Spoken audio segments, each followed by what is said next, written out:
Ladies and gentlemen, welcome to Insurance Town. You're here, you've made it, you arrived, you made it here. I'm so glad you're here. You clicked on this episode, obviously, because you wanted to check out this one, probably because I mentioned Caleb somewhere in there, and you were like, oh, I got to see this one. So glad you're here, and I'm pumped you're here because this is going to be a fun conversation with my brother, Caleb. So I've asked him to be quiet for just a minute while I do my ad reads. Guys, as you know, I couldn't do this show without my sponsors. I love them. You love them. And I'll start in no particular order with my good friends over at Canopy Connect. They've been with me since day one, and they are the one-click solution to getting the deck pages you need to quote prospects. But more than that, they help you to take that data that you get, that data intake platform that they have is phenomenal. And they also have a way now called Trailhead where you can kind of design your own experience for your customer and help them to get that information to you the way that you want it and that's easiest for them. So check that out with Trailhead. Go to usecanopy.com/Heath and get your discount, get your demo, do all the things. I love them. They're a game changer, good friends as well. And also, I got a new sponsor. I wish I had one of those air horns, Caleb. I've got a new sponsor in Viva, and they're not just your typical VA company. Agencies are going to them because they're insurance trained. Sometimes they have licensed VAs that can help you with some of that kind of stuff. They can help you bind. They can help you do some of those types of things. And they help you to manage the capacity services and do all the things. Reclaim 20 plus hours a day by offloading those quoting and policy servicing tasks to a VA. Go to vivavs.com and check them out. Tell them the mayor sent you. And then lastly, but definitely not least, my good friends over at OneFort. Caleb, you want to jump in here? I've got you here. Do you want to do the live ad read? Give me a 30-second elevator pitch for OneFort. Yeah. So if you've heard of AI, OneFort is your AI digital teammate that's vigilantly watching your email and your front door of your website. It can even take in information from Canopy Connect and taking all that information and go quote your markets for you, build proposals out for you, and hand your high-skilled staff, even your Viva VAs, stuff that's 80-20 for them, so they can continue doing high skill stuff and they're not stuck in death by 1,000 clicks land. Love it.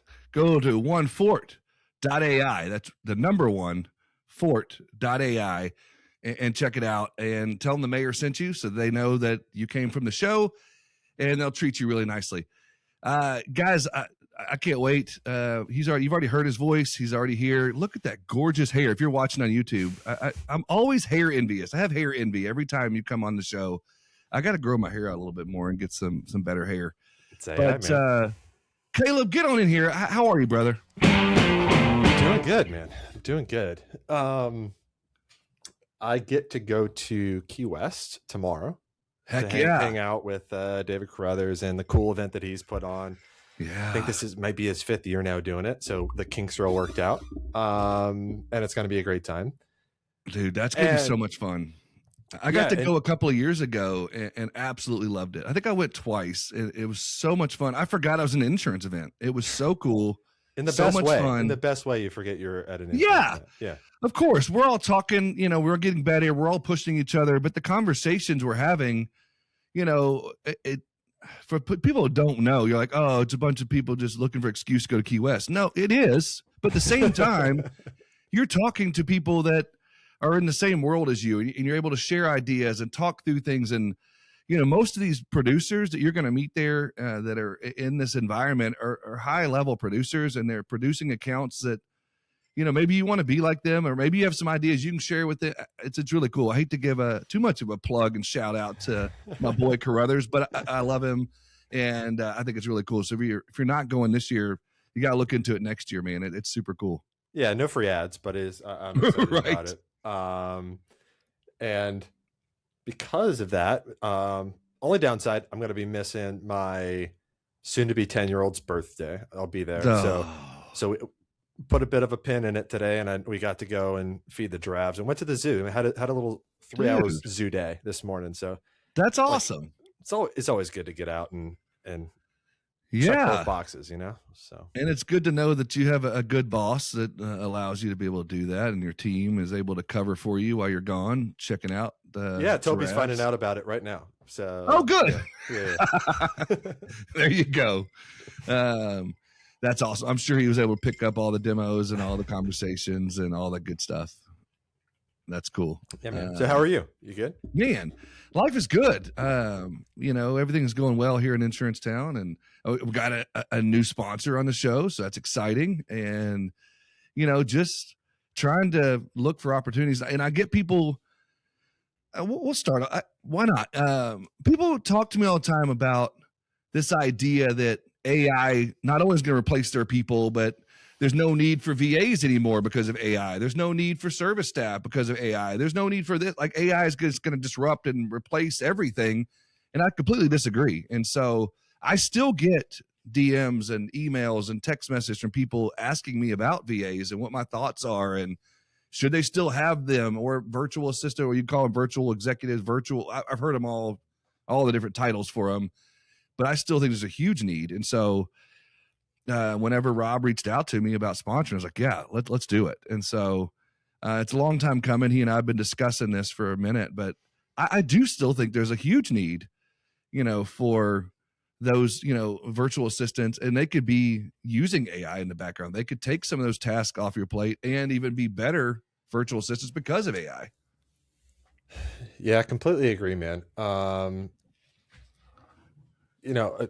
Supposedly AI is coming for me too, so it's coming for all of us. It's coming for all of us.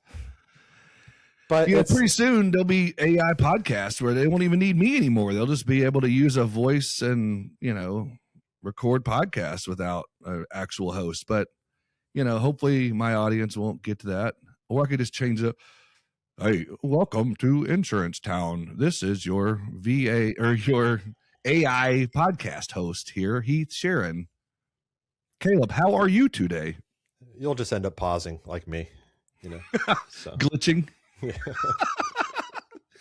For those that don't know, I give Caleb a hard time because he's so thoughtful in his talk that the last time he used his speech patterns, that last time he was under, I had to spend 4 hours editing just to get it to a normal speech pattern. So instead of that, I'm going to go ahead and just tell you guys now, listen to this episode on 1.5 and you won't notice a difference. Well, AI is great at that, at editing. So they are. They are that. Maybe I could hire a VA from Viva to just edit my podcast for me. Boom. Perfect. Yeah. Okay, so let's talk, because you've been on the show before, and I've had Toby on from OneFort before we had the sponsorship. But you're still somewhat fairly new over there at OneFort. And tell me, I'm in my 3rd month, so it's like in Caleb and dog years, like this. This is midlife crisis as far as like how Caleb years go. But here's the thing, and we can edit this out because I'm gonna do a lot of editing anyway. But I feel like, because you and I have had these conversations, even probably on the show before, of like, you like this startup land, you like the fast pace, the change, you like that kind of thing. But I feel like you may have found like a forever home in OneFort. Not that we're going to listen to this 20 years from now and you're still there. Hopefully you are, but I still feel like this is like different for you. I feel like OneFort feels different for you. That's fair to pick up on that. And what does maybe feel different is like it's a pretty cool intersection of like what I naturally care about, and I get to have that impact on a product that is very much intersecting with what I care about and what my competencies are. And I get to serve the people that I care about in this industry, where I think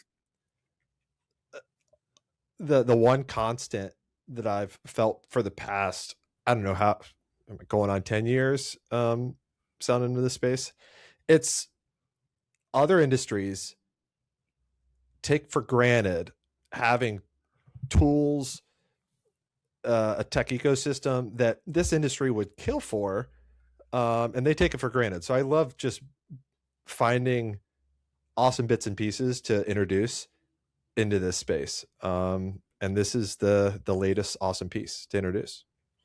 Yeah, and with it's good timing because again, AI has been around for a long time, but this What's that? AI? right?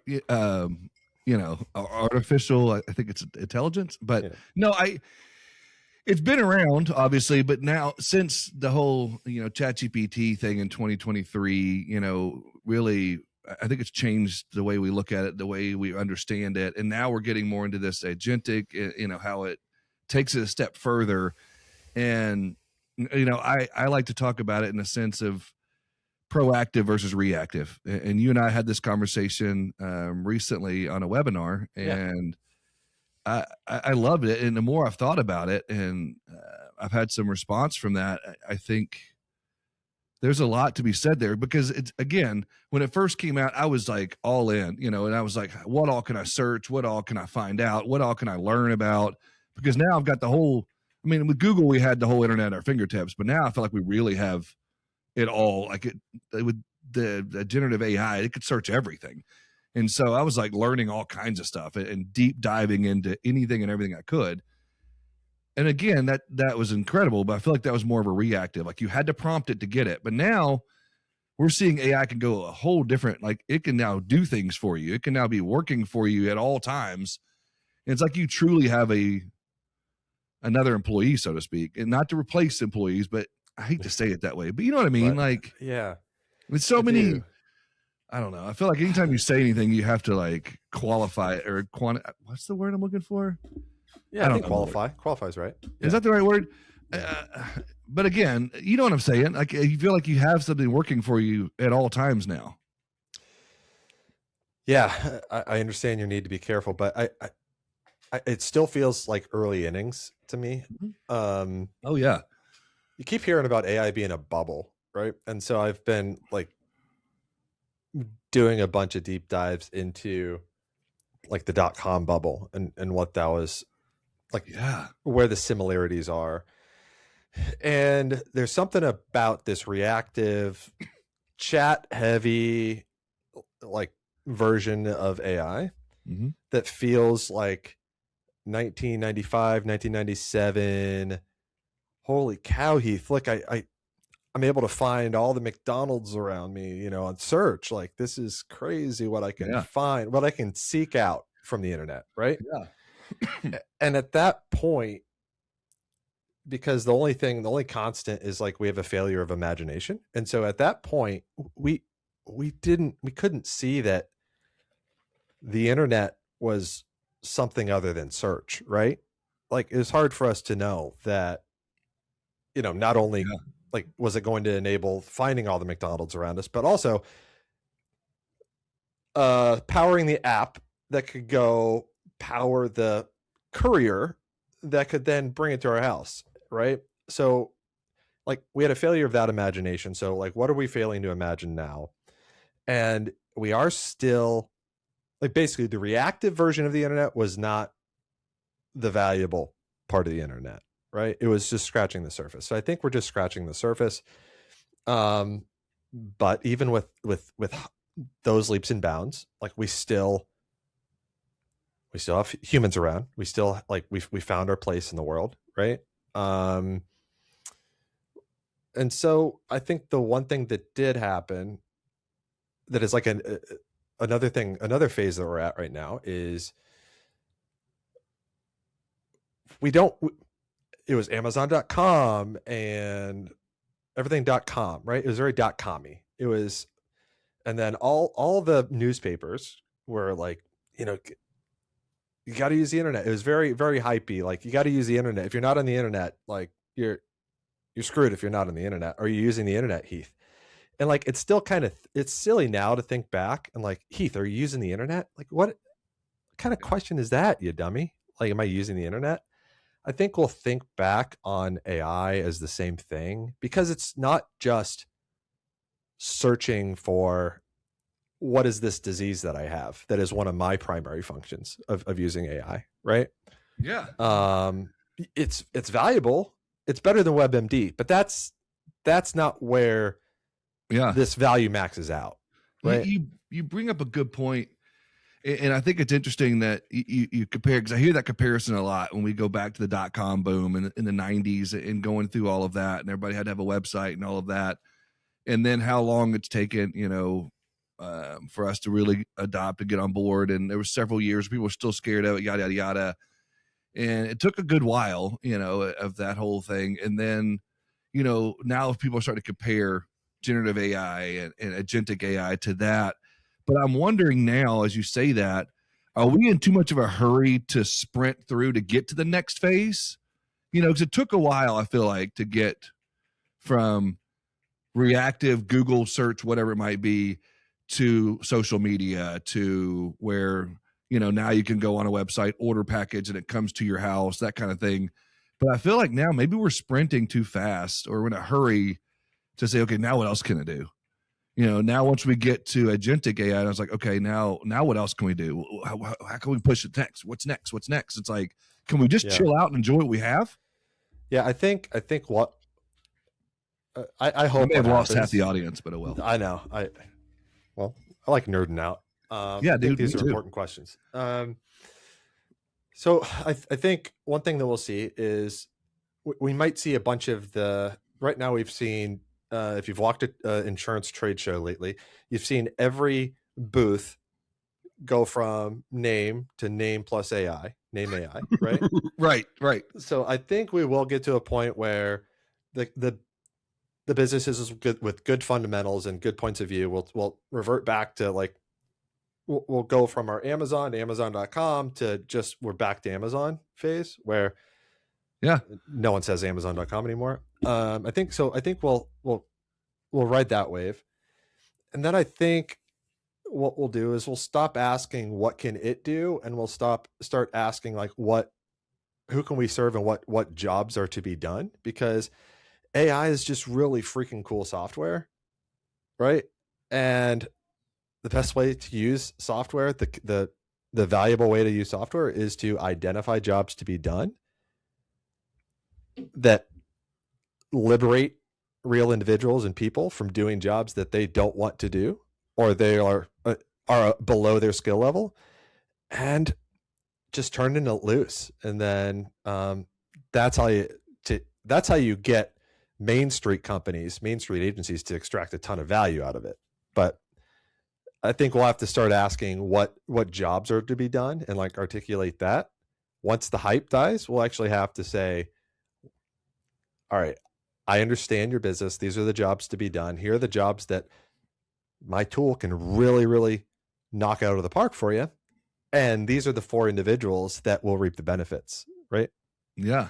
No, I'm with you on that. I hope that we're not rushing to the next iteration and rushing through. And sometimes I just want to like pause and just be like, okay, let's enjoy generative AI for a little bit longer. Let's enjoy agentic AI. Like, it's great. Now it can work in the background for you. Now it can be doing things without being prompted. Now it can automate and do all these things without being prompted. Can we not just rush to the next thing? And I remember for years, I was so afraid of the future because of Back to the Future, for example. Like I didn't want flying skateboards and all of that kind of stuff. I was like, that's stupid. I don't want all that. I just want to enjoy what we do have. And like at that time, I remember thinking, man, it's so cool that I can be in chat rooms and talking to people I've never seen their face. I don't know who they are, but they're in a different, and I can talk to these people from my computer. Like, I didn't want it to rush to the next thing, and I didn't want to have flying skateboards and be able to go into the future with a stupid DeLorean, and I didn't want all that. And now I'm in that same boat. Yeah, you're like, hold up, I'm still trying to think of the perfect away message on AIM. Yeah. Yeah, I'm still trying to decide if I'm going to tell people in chat that I'm a buff, whatever, or if I'm I'm a super nerd. I don't know. I'm just, because nobody knew. But anyhow, I wonder. But I will say I am seeing, because you and I, you've got, said 10-year-old. I've got teenagers, and I am seeing my teenagers now. There's some of their friends that come over with flip phones, or they'll come over and they're like going back to this nostalgic era, so to speak, of like, we don't want all this in our face all the time. We don't want to have the screen times all the time. Like they think it's cool to have a flip phone. Crazy. Yeah, there is a move back to analog and back to flip phones and dumb phones, they're calling them. Dumb right? phones, So, yeah. Which I think is cool. Which is interesting. Yeah. Because at one point, I remember, 2 or 3 years ago, my son, I guess it was probably his 13th or 14th birthday, and he had a bunch of his friends over, and I was making fun of him because I looked up, and every one of them were sitting in the same room on their phones, texting each other and like showing each other, oh, check out this reel I just saw, or look at this TikTok. And I'm like, put the phones down and freaking talk to each other, you goobers. But now I'm like, okay, this is cool. Now they're like, oh, we like the dumb phones. We like having analog. We like this. And they're watching like 90s movies and 80s movies, and they're listening to 80s music. And my daughter's huge into 80s music right now. I was listening to Duran Duran the other day. I was like, Vinyl's this is making awesome. a comeback. What? Vinyl's making a comeback. It is. Yeah. It's so cool. It was funny. I was at Target the other day with my daughter, and they had these mini vinyls, and it's just one song. And I'm like, it goes back to the CD singles that just come out. And I was so excited. I had to buy the whole album. I can just buy the CD single of my favorite song. Yeah. And crazy. Do you remember what your first CD was? We're going into Squirrel Land for a minute. It might have been Green Day. Okay. Yeah. I'm thinking. Mine was CNC Music Factory. Yeah. Yeah. And I remember Tag Team. I remember buying the Tag Team CD single that whoop, there it is. Anyhow, but no, going back to this conversation, I do think it's interesting. And I'm wondering, if we're going to see more of this, maybe it's a level set, maybe it's coming back to center a little bit, where we're going to see, because I'm already seeing print coming back. Like I'm seeing people using mailers now and like postcard mail outs, and it's like, okay, this is cool. Even with the growth of AI and the growth of all of this, we're still seeing people want the human touch. They want that handwritten card. They want, you seeing some of that too, or maybe it's just Arkansas, but I feel like I'm seeing that across the country. Yeah, I'm seeing more and more like more curation, more meaningful curation, more things that are hard to replicate. Like print magazines are coming back. Like $20 a month print magazine subscriptions, right? Like, yeah, I think. I think the dumb phone thing is interesting to think about. It's all right, what is this thing supposed to do for me versus like all the things it's become all the things that I am now able to do on this thing versus like, if it's down to its essence, it's supposed to connect me with the people. I'm supposed to be able to do this. Like, let's knock it out over our skis with products, let's do certain things really, really well. I saw something a while ago where it's like, like every complex thing that works, like started as a very, very simple machine that worked. Yeah. And like, I thought that was interesting because, and then the complex thing gets too complex and then it doesn't work. Yeah. Right? So I don't know where I'm going on that journey, but it's wonderful.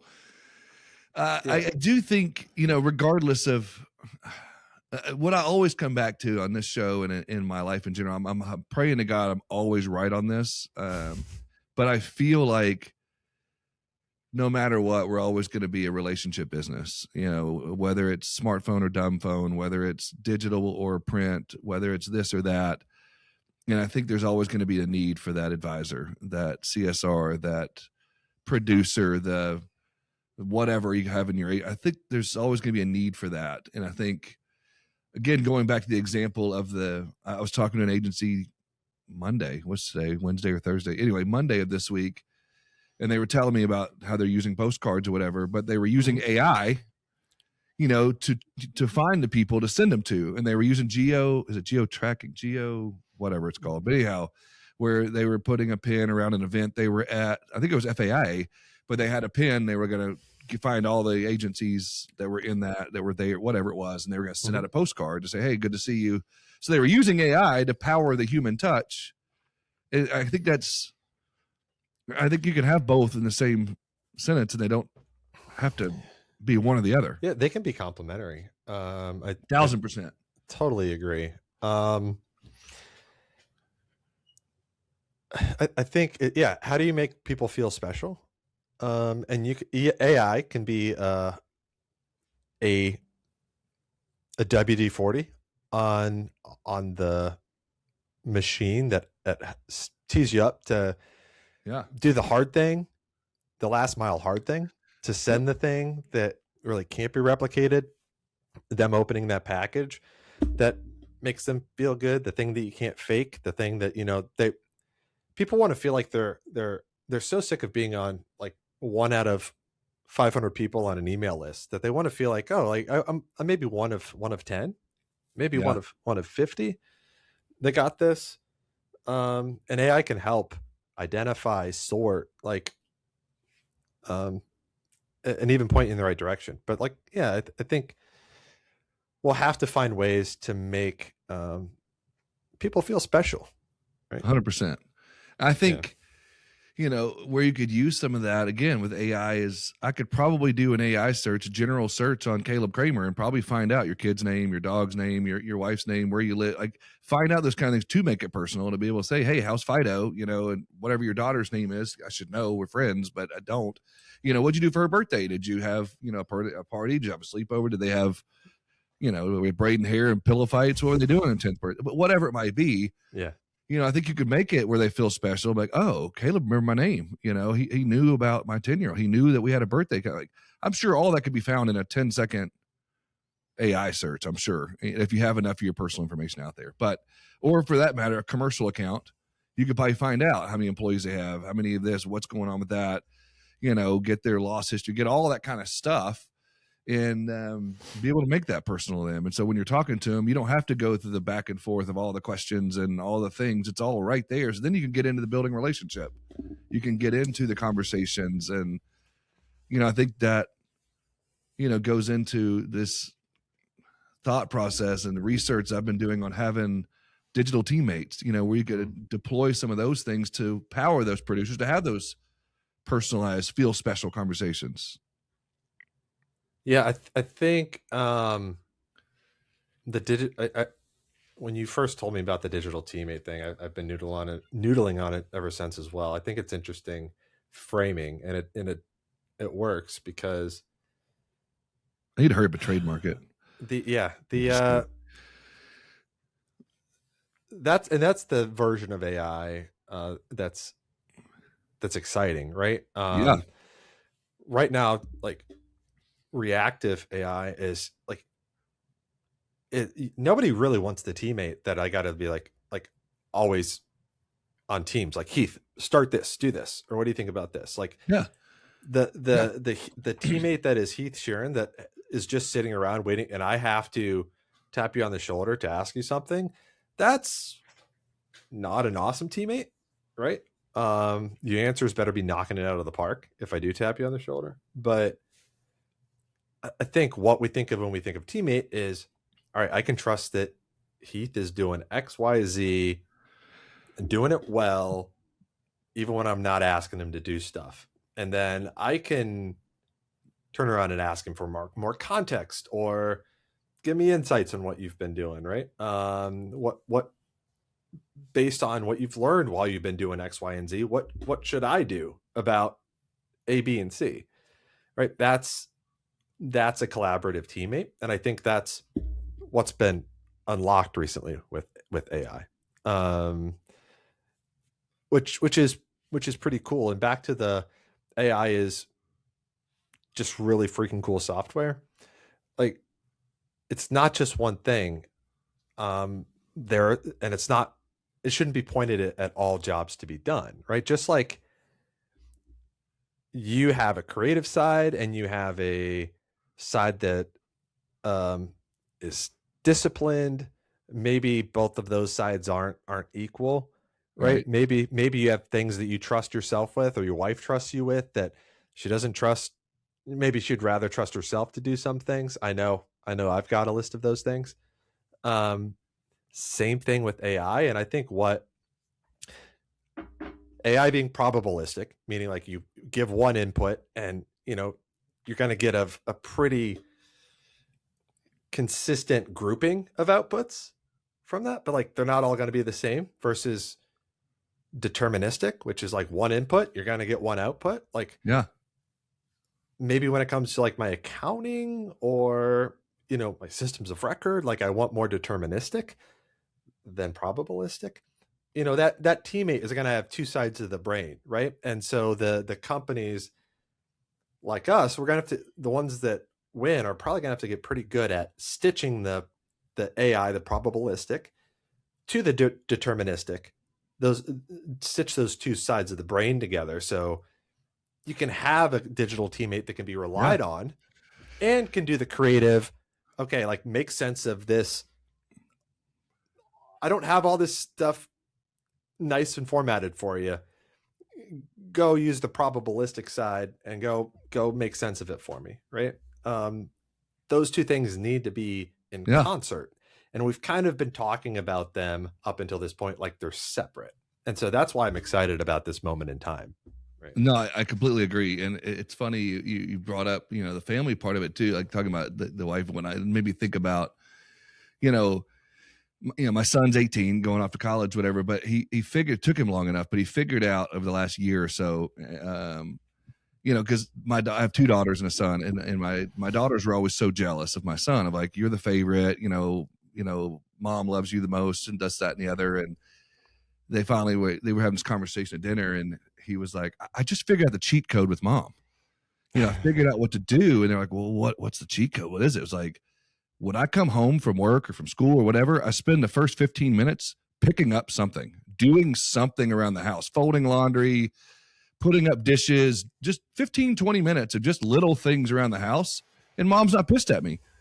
Things are done because mom doesn't have to do it. She's not tired. She's not frustrated.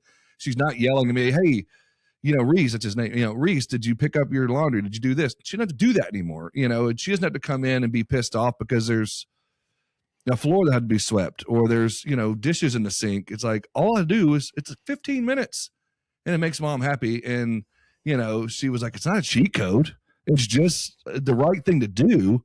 And it made, to your point, it made him a good teammate. He was always looking for something to do so that he could focus on what he wanted to do, which is spend time with his friends, or go out and, hang out with his girlfriend, or not get yelled at by mom, and it's like, to me, it's kind of like where AI is, where you could deploy AI to be working for you, doing those little things that take like 4 hours for you, but it takes them 15 minutes.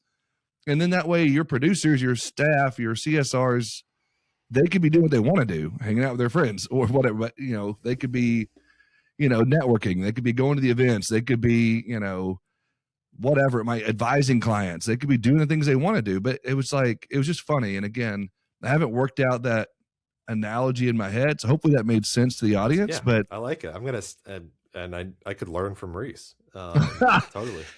But it was just, as you were saying that, talking through that, I was like, yeah, that's exactly what a teammate is. A digital teammate. If you're a producer, if you could, instead of spending an hour researching clients and figuring out all of the information you need to figure out before you walk into a prospect meeting, put together an agent that goes out and does that for you. So all you got to do is just type in the name OneFort.ai or whatever, and then it goes and tells you everything about OneFort, who the founder is, when they started their company, what are their pain points, what are this, that. They could do all that for you.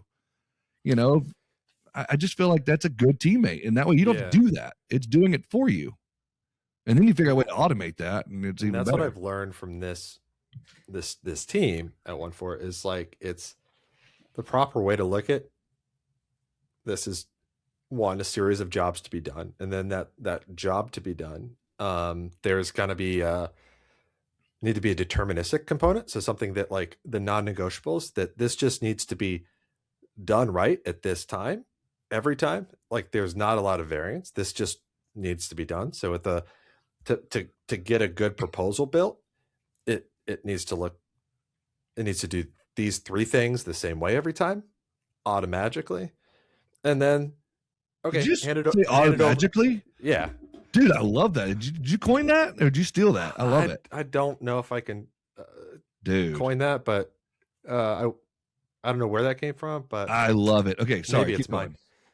But you Trademark it. also need to be able, then it needs to pass to, there needs to be a little bit of judgment involved there, right? And so it goes from deterministic, the probabilistic side of the brain, like AI needs to kick in and be able to say, okay, we've got this quote back, like let's do the coverage comparison, because that's not, deterministic hasn't been great at that, right? But now we have probabilistic AI. It's great at that. And then, so even within the jobs to be done, there's still room for old school software. It's not going away. It's the stuff that needs to be done every time. And then apply the generative AI to within specific rules to get that part of the job done. And so it's stitching all this stuff together. That's how you're able to have a teammate in the background doing stuff that you can trust, right? So I've just learned a lot from this team. It's a little eye-opening. Yeah, and one of the things that clunky transition, but I think it needs to happen, is one of the things that I do love about OneFort, and I can say this proudly because even before you guys became a sponsor, I was a huge fan. And when I first met Toby and heard what he was doing and saw it, and shout out to Casey Nelson for introducing me, I was just like, dude, because he was like, you got to come meet this guy. And so I went all the way to Texas just to meet Toby. And I was like, oh my gosh, this is amazing. Because, one of the old school, as you said, old school technology, so to speak, that we all continue to use and will use until somebody comes up with something better, is email. We all, whether you're a CSR, a producer, whatever, you're going to have email. And that's a source of contention for people because inbox is always full. There's always something falls through the cracks, whatever. And at that point, when I met Toby, I hadn't heard of any AI that, without having like its own like reactive platform of like, you have to type in this, you have to do this. And Toby's like, no, we go through your email. It's like, what? He's like, yeah, we're reading through the emails at all times, and we're going to be able to pull up, all the emails from, you to such and such client and be able to find this or that. If they sent you an updated deck sheet, or if they updated a driver list, it's all there. And then we just pull from that, and it's all right there and done. And we just connect to your systems and we do this. And my mind was melted after meeting him for the first time. And so I can understand why it was an attractive place for you to go land next. But for the audience that's just out here for the first time and their brain is now melted and they've had to stop the treadmill or they've had to pull over the car, explain what I mean by that, working through the emails, being proactive, and, being able to provide a service for commercial insurance agents. If you're personal lines, keep listening. If you're commercial, pull the car over, stop the treadmill. Let's just lean in here a minute. Yeah, if you're personal lines, you should be encouraged because if we can handle commercial, like the possibilities are very positive for personal lines, right? In the meantime, if you want to check out Quandary, you could. Again, not a paid sponsor, but there's other ones. But yeah, let's focus on OneFort. Our Canadian friends. Or that one. But OneFort, talk to me. Yeah, so those of you that you've now pulled over your car, you're off the treadmill. The thing that kind of hooked me was I actually went to their office in New York and spent the day with them. And then I saw that based on an agency's email being connected, that their whole commercial book was mapped, like their whole commercial book. So for one account, we could see 3 years of policy information and like all that means on the account. And like, you want to kind of like open your eyes to how much back and forth there is on an account. You kind of have all of the email data compiled for one account, right? And then you like just filter and put your blinders on for that account. And it's underwriter back and forth. It's deck pages coming in. It's all of it, right? And so we're like, oh, this is pretty good source of truth here. You could like, not really sure what you could do with all this, but then I learned that was the jumping off point, and OneFort can then take look at last year's policy if it's a renewal, and it can go and look and see like, okay, look at public data. Is there a third location that we didn't have accounted for last year? Okay, they're growing, so we need to actually get more information, and then it can compile and cross-reference third-party data to be sure. And then because it maps your whole commercial book, it knows that for this type of account, these 5 markets are in play for you. And then so it's like, hey, Heath, like we think our AI thinks that these 5 markets should be approached with this risk. You could say, this is where a human can be in the loop, right? You can say yes, and market softening, so this 6th one is in play too, right? Yeah. And so then it develops a checklist for itself. This risk needs these accords, the supplemental, it needs loss runs, can't find loss runs, so we'll flag that. And then so all those 8 things that would pile up as a to-do list in the email, now that account manager just has one task. It's just attach the loss runs that it couldn't find, right? And then it's a waiting game, right? The AI is waiting for the quote to come back and vigilantly looking instead of your account manager. And quote A comes back. All right, we'll start building the proposal. Quote B comes back. All right, we'll add to the proposal and then also do a coverage comparison and a compare and contrast. And it's like, it's this living, breathing deliverable that comes back in your email. So instead of a to-do list showing up in your email, it's jobs are getting done from your email, which is pretty cool. And then you have this proposal that you can either put your particular seasoning on and fire off, or it can just go off to the prospect. So renewal administrative lift just shrank by 80%. Oh my gosh. Again, why my mind was melted, because that's unbelievable to me. And again, going back to this framework of a digital teammate, that's like the ultimate digital teammate that's reading through, combing through your emails and finding all that data and that information. Now, let me ask you this, for those that might be skeptical, like, I don't know if I want AI reading all of my emails. What if I have an email that comes through from my wife that's, pissed off at me about something, or comes through from my brother who's planning his wedding or whatever? Is it reading through all of the emails, and is there some sort of security things there, or is there any issues there? Have you had any feedback or pushback on that at all?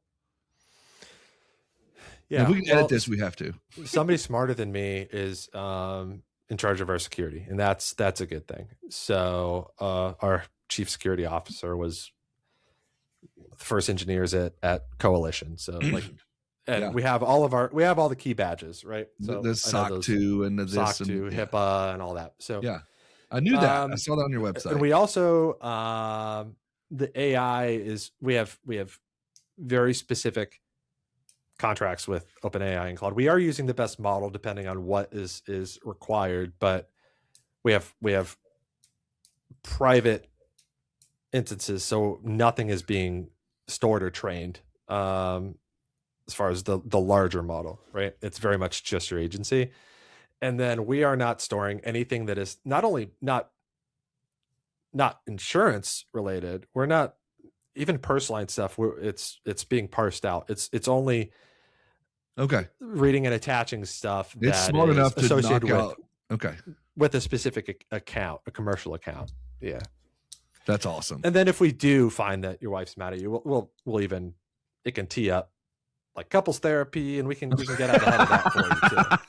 Or I can order some flowers and send them to my wife's office. That'd be fantastic. With a note, why, So. Yeah.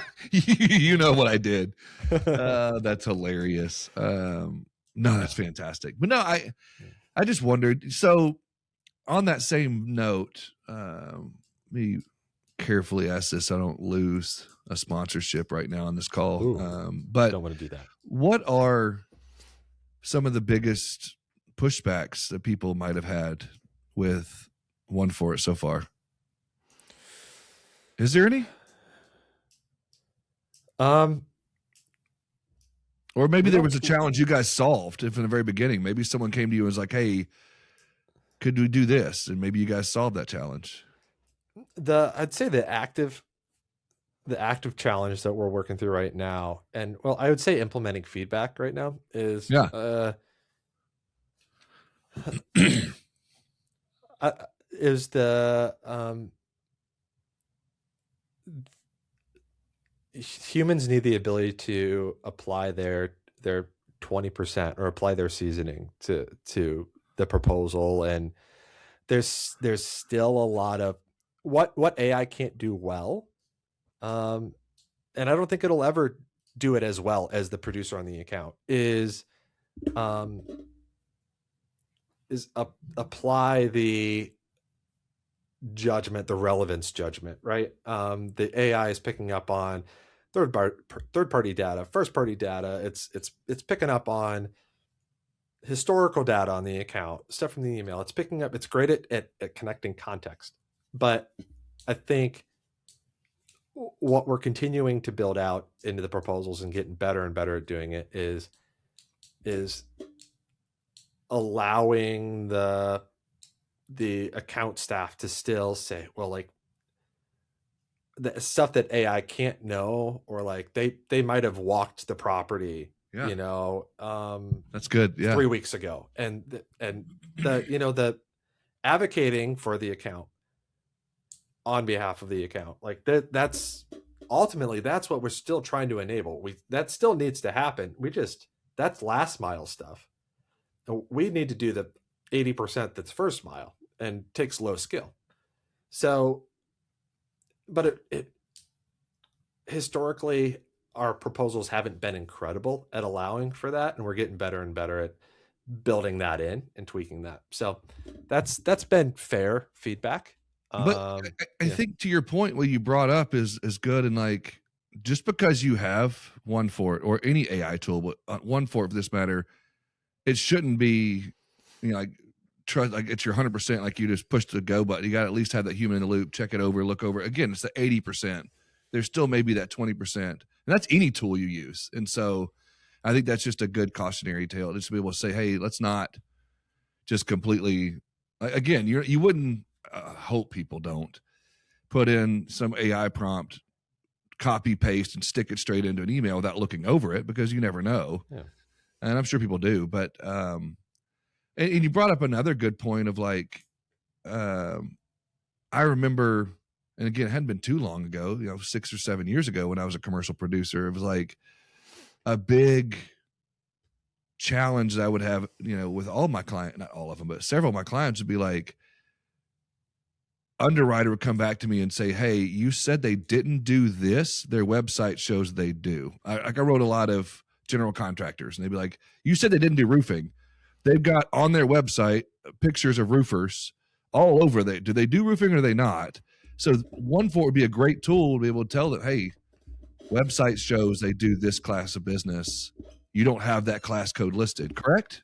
Man, that's so important to and sequencing matters. You want to approach that with the client, the prospect, before it gets to the underwriter, right? And so, yeah, there are two doors to the OneFort land, and that's email is one of them. Yeah, but that's really powerful if the account already exists, right? And so, like, new business, we have what's called a storefront. Yeah. And so that's dynamic forms that actually take their information, and you can do a reality check, right? And it's looking at, I mentioned first party, or like public records, right? Public data. Yeah. So it will check. Website is one of the first things, because it's historically been a pain in the butt for producers. Like, it's on our website, but we stopped doing that 3 years ago, or we don't do that anymore. Or like we were testing it, and we wanted to see if like we could get roofing clients, but we don't really do roofing clients. Well, an underwriter is going to assume that you do roofing, right? So it and so if they check no, and the website says yes, like we're allowing folks to get ahead of that before it gets to underwriter desks, which has been pretty huge. Yeah.